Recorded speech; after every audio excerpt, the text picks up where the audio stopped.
안녕하세요. 축구 전문 기자 한준입니다. 손흥민 선수가 지난 주말 입스위치 타운과의 프리미어리그 원정 경기에서 멀티 도움을 기록하며 4대1 팀의 승리를 이끈 이후 인터뷰에서 이례적으로 자신도 직접 득점을 하고 싶은 욕심이 있다라고 밝혔습니다. 당시 후반전에 교체 아웃된 이후 그 어느 때보다도 표정으로 온몸으로 아쉬움을 표현했던 손흥민 선수가 주중 경기로 열릴 맨체스터 시티와 27라운드 홈 경기를 통해 득점포 가동에 대해 그 어느 때보다 이를 악물고 준비하고 있습니다. 펩 과르디올라 감독 부임 이후 최악의 시즌을 보내고 있는 맨체스터 시티를 상대로 손흥민 선수가 킬러 본능을 발휘할 것으로 기대되는 이유, 양팀 경기 최신 상황 분석한 전술 프리뷰를 통해 해설해드리도록 하겠습니다. 먼저 2024-2025 시즌 프리미어리그 26라운드 전체 결과가 확정됐습니다. 토트넘의 입스위치전 이후에 에스턴 빌라와 첼시의 경기에서 에스턴 빌라가 첼시의 2대1 승리를 거두며 최근 부진한 흐름의 첼시가 어느새 리그 7위까지 순위가 떨어졌고요. 뉴캐슬과 노팅엄 포레스트, 올 시즌 유럽 대항전 진출권 경쟁팀 간의 경기에서는 난타전 끝에 뉴캐슬이 4대3으로 노팅엄에 승리했습니다.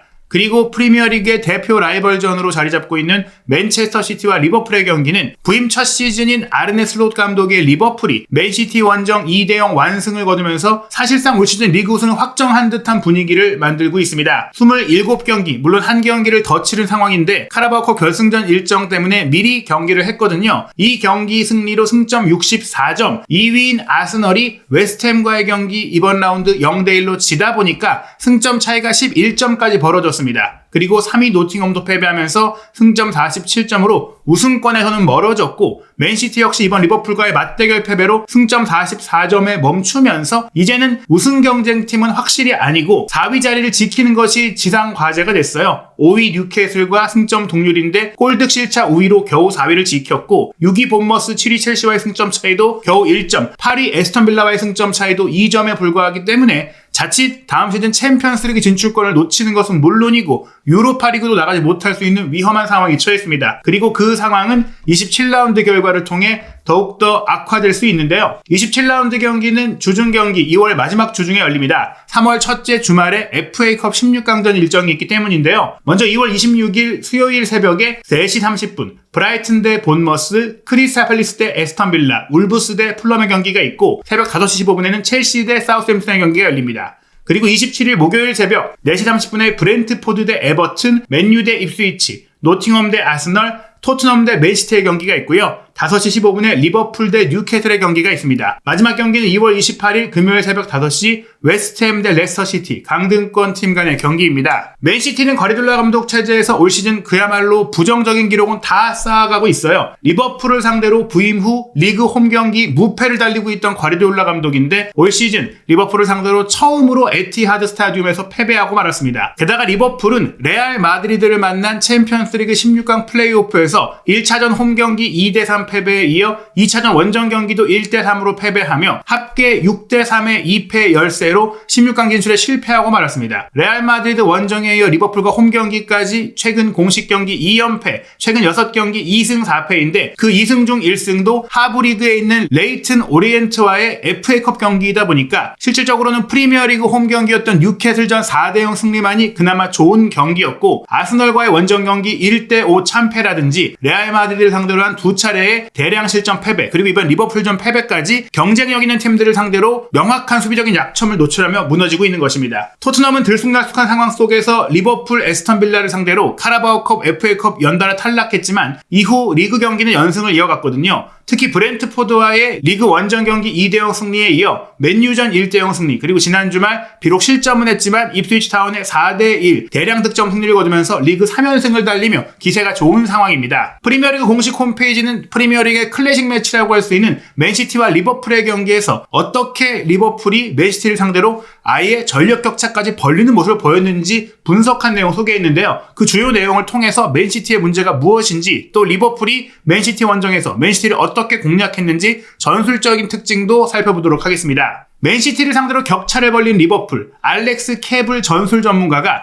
프리미어리그 우승 경쟁에서 승점 11점이나 앞서도록 한 리버풀의 결정적인 승리의 의미에 대해 이야기합니다. 리버풀이 맨체스터 시티를 상대로 거둔 승리는 맨시티 입장에서 보더라도 참패도 아니었고 펩 과르디올라 감독을 새로운 위기에 빠뜨릴 만큼의 충격적인 패배라고도 할 수 없었습니다. 하지만 이 경기는 리버풀이 조용하게 거의 일상적인 것처럼 자연스럽게 이긴 것 그 자체가 맨시티 입장에서는 분노를 표할 수밖에 없는 상황이었죠. 리버풀은 공을 쉽게 내주지도 않았고 또 경기를 지배하며 맨시티를 견제했는데요. 이 두 강호 사이의 격차가 이제 얼마나 커졌는지를 보일 수 있을 정도였어요. 맨시티가 공을 소유한 것 말고는 위협적인 상황을 거의 만들지 못했던, 통제력을 보이지 못했던 경기였죠. 맨시티는 과르디올라 감독 체제에서 지치거나 방황하는 모습을 보인 적이 거의 없었습니다. 반면 이번 주말에 있었던 우승 경쟁 맞대결에서는 리버풀처럼 이렇게 큰 진전을 이룬 팀의 호흡, 완벽한 조직력 이런 모습들을 보이지 못하고 있는 것이죠. 그래서 이 경기 도중에 리버풀 팬들이 우리가 리그에서 우승할 거야 라고 외치는 경기 마지막 순간의 구호에 대해서 맨시티 팬들도 동의하지 않기가 어려울 정도의 내용이었던 것이죠. 물론 우승 경쟁이 아직 끝난 것은 아닙니다. 리그 일정이 10경기 넘게 남아있긴 하죠. 그러나 지난 토요일에 아스널이 홈에서 웨스트햄에 0대1로 충격적인 패배를 당하면서 훨씬 더 힘들 것으로 예상됐던 맨시티와의 경기를 치른 리버풀이 평온하게 2대0 승리를 거두며 다른 경쟁팀들보다 명확하게 한 걸음 앞서 있는 모습을 보였습니다. 리버풀이 강력한 우승 후보로 꼽히는 이유는 바로 이러한 심리적인 차이, 한 팀은 항상 평온하고 다른 팀은 승리를 위해 노력해야 하고 애를 써야 하고 긴장하는 것처럼 보이기 때문입니다. 이런 심리적인 차이 안에서 리버풀의 우승 경쟁은 앞으로 중요한 몇 주 안에 확정될 수도 있는 흐름인데요. 이 기간이 아르네 슬롯의 리버풀이 선두를 더욱 확고히 한 채 끝날 거라고 생각한 사람들이 거의 없었음에도 매우 이른 조기 우승 분위기가 피어오르고 있습니다. 맨시티는 현재 리버풀의 승점 20점이나 뒤쳐져 있는데 이는 시즌 초반에는 꿈도 꿀 수 없었던 격차이자 2008-2009 시즌 아랍에미리트 만수르 구단주가 맨시티를 인수한 이후 그 어느 때보다 선두권과 큰 격차를 보이고 있는 성적입니다. 하지만 리버풀과의 경쟁보다 맨시티는 당장 더 큰 걱정이 있습니다. 골득 실차로 앞서서 간신히 4위 안에 들고 있고 8위인 에스턴 빌라에 불과 승점 2점 앞서 있기 때문입니다. 모든 공식 대회 9경기에서 벌써 5번째 패배를 당하면서 맨시티 팬들은 다음 시즌 챔피언스리그 참가도 확신하지 못하고 있습니다. 특히 일요일 리버풀과의 경기에 보았던 것 같은 수비 실수가 계속 반복되는 게 걱정거리죠. 맨시티의 관점에서 볼 때 두 골 모두 쉽게 내줬는데요. 첫 번째 골은 상대의 낮잠을 방해하는 듯한 안일한 코너킥 수비였고 두 번째 골은 레알 마드리드와의 주중 경기에 내줬던 선제골을 연상시켰던 하이라인 수비 뒷공간을 넘긴 롱볼을 허용하면서 공을 압박하지 않아서 쉽게 빠뜨린 실점이었습니다. 또한 모하메드 살라가 무자비한 결정력을 보였는데요. 리버풀은 전반전 기대 득점이 0.27골에 불과한 상황에서 두 골을 넣었고 살라가 이 두 골의 득점과 도움을 모두 기록했습니다. 프리미어리그 한 시즌 원정 득점 기록 16골을 최다 기록으로 세운 살라인데요. 리버풀은 올 시즌 프리미어리그에서 개인적으로 한 시즌 최다 도움인 16개의 도움 기록을 올렸고 올 시즌 유럽 5대 리그 최초로 모든 대회 통산 50개의 공격 포인트를 초과한 51개의 공격 포인트를 기록한 선수가 되었습니다. 2022-2023 시즌 한 시즌 프리미어리그 최다 공격 포인트 기록은 엘링 홀란이 기록했던 44개인데요. 살라가 벌써 41개를 기록하고 있고 아직 2월에 불과하기 때문에 홀란의 최고 기록을 경신할 가능성이 높습니다. 아르네 슬롯 감독은 이런 살라의 영향력에 대해서 숫자가 말해주고 있다고 했는데요. 하지만 오늘 경기 가장 만족스러웠던 점은 상대가 볼 소유권을 더 많이 가져가다 보니까 유망한 위치에서 기회를 많이 잡지 못했는데 오늘 살라가 좋은 득점 기회를 많이 잡지 못했지만 기회가 올 때마다 위협적인 모습을 보였던 것, 즉 효율적이고 치명적이었다는 것이죠. 살라가 이날 경기에 결정적인 차이를 만들기는 했지만 에티하드 원정에서 리버풀은 슬롯 감독이 수비적인 전술을 택했던 실리적인 선택이 효과를 거뒀다고 평가받고 있습니다. 리버풀의 맨시티전 점유율은 33.9%에 불과했는데 이는 2003-2004 시즌 이후 무려 20년 만에 리버풀이 프리미어리그에서 승리한 경기에서 기록한 가장 낮은 점유율이었습니다. 두 명의 중앙 미드필더로 배치된 커티스 존스와 도미닉 소보슬라이가 최전방에 올라가서 수비를 했고 4-6-0 거의 공격수 없는 모두가 전원 압박 수비를 미드블록에 촘촘하게 세우는 컴팩트한 중원 압박을 구사했는데요. 이로 인해 두 명의 플레이메이커로 뛴 케빈 더브라이너와 필 포든이 거의 아무것도 중앙에서 하지 못했죠. 그러다 보니까 제레미 도쿠와 사비뉴를 통해서 중원이 봉쇄된 리버풀의 바깥쪽으로 우회하면서 공을 돌리고 무의미한 점유밖에 할 수가 없었습니다. 이 패스맵을 보시면 가운데 열에서 박스 안으로 들어가는 빈도가 얼마나 드문지 알 수 있어요.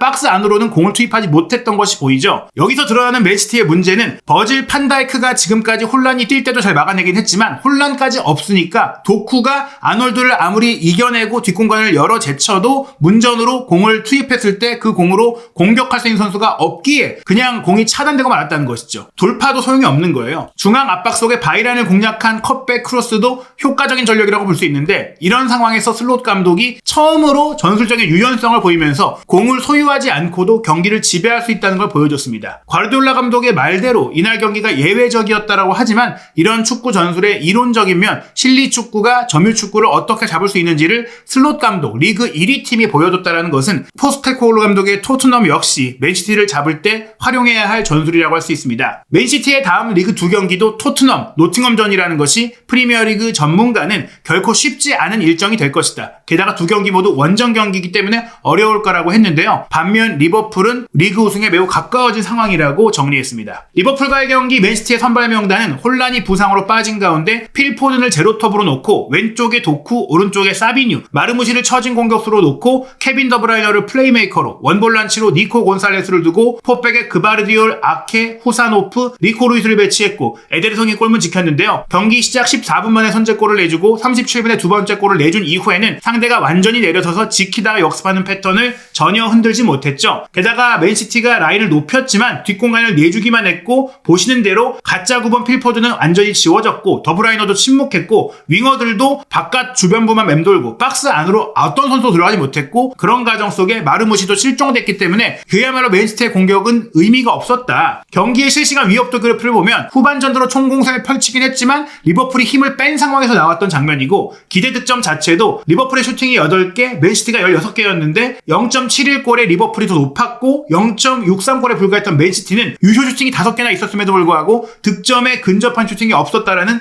문제를 드러냈죠. 실점 패턴을 보시면 리버풀이 세트피스 득점이 올 시즌 거의 없는 편인데도 전반 14분 계획된 세트피스에 맨시티 수비가 무너졌습니다. 마칼리스터가 니어포스트 쪽으로 짧게 깔아준 패스를 소보슬라이가 니어포스트에 있다가 슬쩍 튀어나오면서 이 공을 바깥쪽 뒤로 돌려놓고 뒤로 뺀 공을 살라가 달려들어오면서 프리 찬스에서 왼발 슈팅을 때렸거든요. 아케가 막으려고 했지만 맞고 굴절돼서 구석으로 들어갔는데 이처럼 계획된 세트피스를 토트넘도 충분히 활용해서 맨시티의 약점을 공략할 수 있을 것입니다. 37분 같은 경우에는 후방에서 아놀드가 하이라인 뒷공간으로 한 방에 롱패스를 때려 넣은 것 살라가 이어받았고 살라가 몰고 들어가서 수비를 몰아둔 다음에 바깥쪽에 침투해 들어왔던 소보슬라에게 패스를 했어요. 커티스 존스가 배후 침투를 하면서 맨시티 수비를 끌어들였고 그 끌어들인 공간을 소보슬라이가 차지하고 나서 날카로운 슈팅으로 골문구석을 찌른 것이죠. 맨시티의 이런 하이라인 문제는 레알 마드리드와의 챔피언스리그 플레이오프에서도 드러났는데요. 보시다시피 레알의 센터백 라울 아센시오가 전반 4분 수비라인 뒷공간으로 한 번에 넘겨준 공을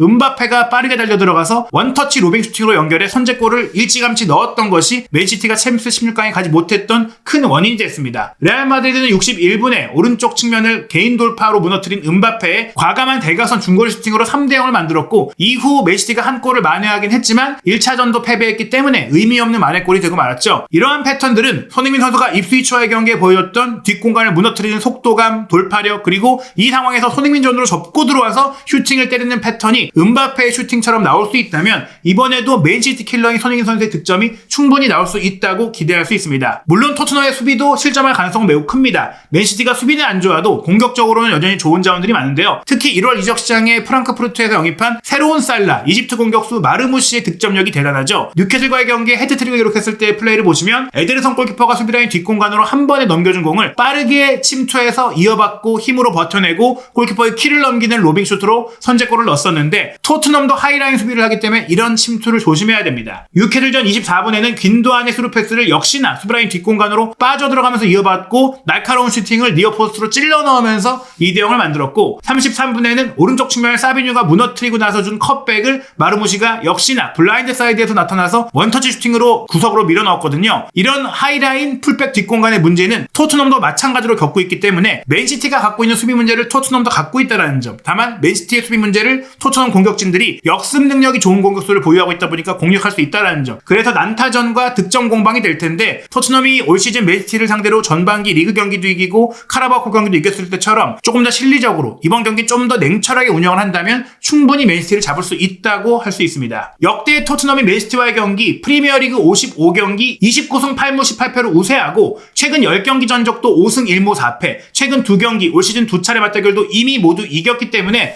토트넘은 맨시티를 상대로 분명한 자신감이 있는데요. 다만 이 경기를 앞두고 디 애슬레틱의 보도, 펩 과르디올라 감독이 공식적으로 밝힌 바에 따르면 홀란 선수의 부상이 회복세이고 토트넘과의 경기는 출전이 가능할 거라고 기대하고 있습니다. 아마 맨시티는 뉴캐슬을 4대0으로 이겼던 그 당시의 포진도를 다시 활용할 가능성이 큰데요. 홀란 원톱의 마르무시 왼쪽, 오른쪽에 사비뉴, 공미의 포든, 두 명의 중앙 미드필드로 균도안과 니코를 배치할 것 같아요. 포백 라인은 그바르디올, 아케, 후사노프, 루이스, 골문은 에데송이 지킬 것 같은데 저는 개인적으로 이번 경기 토트넘은 솔랑키와 히차리송이 아직 회복하지 못한 가운데 마티스텔의 경기력이 워낙 부족하고 중원을 강화하고 역습을 한다면 아예 쿨루셉스키를 가짜 9번으로 놓고 왼쪽 손흥민, 오른쪽 존슨을 윙투톱으로 배치해서 쿨루셉스키, 메디슨, 벤탄쿠르, 베리바리 4명의 미드필드를 구사하면서 쿨루셉스키가 가짜 9번 역할로 앞에 가서 9번으로서 버텨주는 역할도 하고 스크린 플레이도 하고 손흥민, 존슨이 골문을 타격하는 그런 축구가 될 수 있다. 이번 경기는 주말에 쉰 포로가 오른쪽 풀백, 스펜스가 최근 폼이 좋으니까 그대로 왼쪽 풀백으로 나오고 데이비스가 역시 부상이 아닌 휴식 차원으로 섰다고 했기 때문에 데이비스 단소가 좀 더 안정적인 센터백을 구성한다면 실리적인 전략 토트넘이 노련하게 맨시티를 이길 가능성은 충분히 있다고 봅니다. 스포츠 베팅 업체들은 토트넘의 승리 평균 배당률을 3.38배, 무승부 4.18배, 맨시티 승리를 1.93배로 보고 있지만 저는 이 경기 포스테코글루 감독이 자신의 뚝심을 내려놓고 유연한 전술만 운영해도 흔들리는 맨시티를 잡을 수 있다고 보고요. 또한 토트넘은 FA컵 탈락으로 인해 이 경기 후 다음 일정이 3월 첫 주 주중 경기 유로파리그 알크마르 16강 1차전이기 때문에 이 경기는 아마 손흥민 선수가 좀 더 오랜 시간 풀타임을 뛰면서 득점을 조준할 수 있는 기회를 부여받지 않을까 생각이 됩니다. 과연 득점에 대한 의지를 공표한 손흥민 선수가 맨시티와의 경기 골맛도 보고 승리를 이끄는 맹활약으로 토트넘의 4연승 및 반등을 이끌 수 있을지 한준TV 구독, 좋아요, 알림 설정을 통해 토트넘과 맨시티의 경기 실시간 입중계, 경기 후 분석과 현지 반응, 다양한 비하인드 스토리 확인하시기 바랍니다.